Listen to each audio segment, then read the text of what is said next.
नमस्कार मित्रों, red over green के नए संस्करण के साथ मैं कर्नल उत्कर्ष राठौर।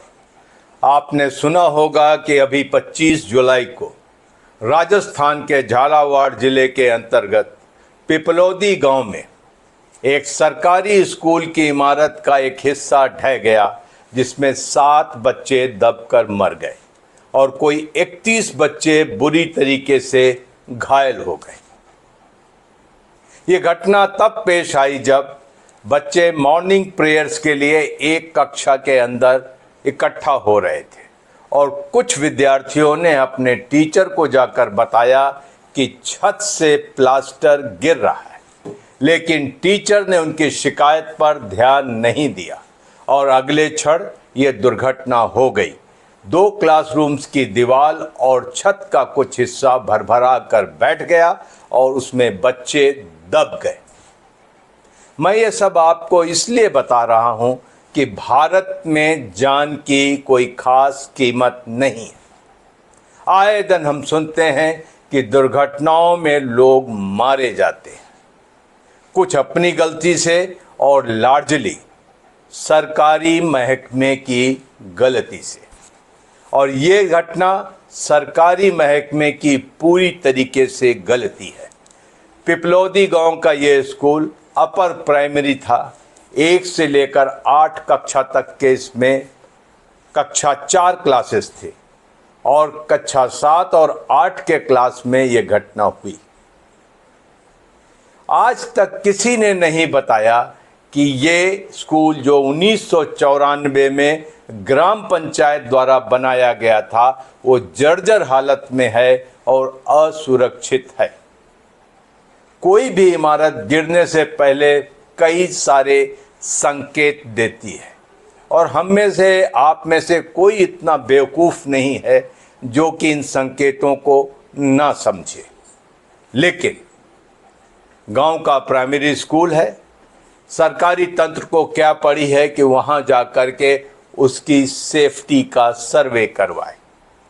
हाँ, ये जरूर कह दिया गया कि अध्यापकों ने यहाँ से कोई रिपोर्ट नहीं भेजी कि इमारत असुरक्षित थी। काम खत्म हो गया। लेकिन कुछ सवाल अपने पीछे छोड़ गया। क्या राजस्थान सरकार के लिए यह असंभव कार्य है कि पूरे प्रदेश में पढ़ने वाले स्कूलों की साल में नहीं तो 2 साल में एक बार सुरक्षा सर्वे कराया जा सके? इसके लिए उनके पास है PWD विभाग। क्या ये नहीं किया जा सकता है? क्या ये असंभव कार्य है? पिपलोदी गांव की ग्राम सभा है, उसमें एक इलेक्टेड प्रधान भी होगा, कुछ ग्राम सभा के मेंबरान भी होंगे और जो प्रधान जीत नहीं पाए पिछले इलेक्शन में, वो भी उनके राजनीतिक प्रतिद्वंदी भी होंगे। लेकिन सब के सब चुप रहे कि ये स्कूल की इमारत असुरक्षित है। हाँ, कल इसी स्कूल में अगर मिड डे मील में एक छिपकली निकल आए तो जरूर एक बात का बतंगड़ बन जाएगा, बहुत बड़ा तूफान खड़ा कर देंगे और सारी पॉलिटिकल पार्टी सियासी घमासान में उतर आएंगी। लेकिन इस बारे में सब शांत थे। दूसरी चीज मैं जानना चाहता हूं कि इस अपर प्राइमरी स्कूल में जहां क्लास 1 से लेकर क्लास 8 तक की कक्षाएं चलती हैं, मात्र 72 विद्यार्थी थे। मतलब कि पर कक्षा का औसत 10 भी नहीं आता। ये मैं मानने को तैयार नहीं हूं कि बाकी विद्यार्थी कहां गए। बाकी विद्यार्थी कहां गए? या तो माँ बाप उन्हें अपने स्कूलों में नहीं भेजते, या वो स्कूल ड्रॉप आउट हो गए हैं, और या तो माँ बाप सरकारी तंत्र से निराश होकर उन्हें प्राइवेट स्कूलों में पढ़ा रहे हैं। और वही माँ बाप जो प्राइवेट स्कूलों की फीस नहीं वहन कर सकते, मजबूरी में अपने बच्चों को इन असुरक्षित स्कूलों में पढ़ने भेजते। मुझे आखिरी बात पे ज़्यादा भरोसा लगता है। सरकारी स्कूलों से माँ बाप का भरोसा उठ चुका है। बात सिर्फ राजस्थान की नहीं है, पूरे हिंदुस्तान की है। जिस तरीके से हमारे सरकारी स्कूल चल रहे हैं, उनकी व्यवस्था है, वहाँ पढ़ाई कराई जाती है, लोग धीरे धीरे प्राइवेट स्कूल्स में माइग्रेट हो रहे हैं। सिर्फ मजबूर लोग ही बचे हैं वहाँ पढ़ने के लिए। 8 क्लास में 72 नामांकन देश की शिक्षा की स्थिति पर बहुत बड़ा सवालिया निशान खड़ा करता है कि आखिर वो बच्चे गए कहाँ जिन्हें स्कूलों में होना चाहिए था। खैर, मुद्दे पे आते हैं। सीधा सवाल पूछता हूँ राजस्थान की सरकार के मुख्यमंत्री श्री भजनलाल शर्मा से।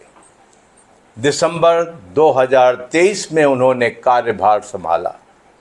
क्या अब तक के समय में ये नहीं किया जा सकता था सुनिश्चित कि पूरे प्रदेश के सरकारी भवनों का सेफ्टी सर्वे कराया जा सके, पुलों का सेफ्टी सर्वे कराया जा सके, और वो भवन जहां पर जनता जाती है, खास करके बच्चे जाते हैं, उनका सेफ्टी सर्वे कराया जा सके। आज आपने इस घटना के बाद वहां के 5 शिक्षकों को निलंबित जरूर कर दिया, लेकिन क्या आप सोचते हैं कि वाकई इन शिक्षकों की गलती है इस दुर्घटना में? आपके पास शिक्षा विभाग का बहुत भारी भरकम अमला है, बेसिक शिक्षा अधिकारी है, उनके ऊपर कई अधिकारी हैं, जिले में कई लोग हैं। क्या कभी उन्होंने दौरा किया और पाया कि ये भवन असुरक्षित है? 1994 में बने हुए भवन को ऐसे भी 30-31 साल हो चुके हैं, और आपको फाइल देखने से पता चल सकता था कि इस भवन का सेफ्टी ऑडिट होना चाहिए। लेकिन वक्त किसके पास है? शिक्षा मंत्री मदन दिलावर ने बेशक इसकी मॉरल रिस्पॉन्सिबिलिटी ओढ़ ली हो, लेकिन वो अपर्याप्त है। वो साथ जाने वापस नहीं आ सकती। देश के अंदर एक्सीडेंट्स में मारे जाने वाले लोगों की, दूसरों की गैर जिम्मेदाराना हरकतों की वजह से, लापरवाही की वजह से मारे जाने वाले लोगों की एक ही नियति है, और वो है एक्स ग्रेशिया पेमेंट।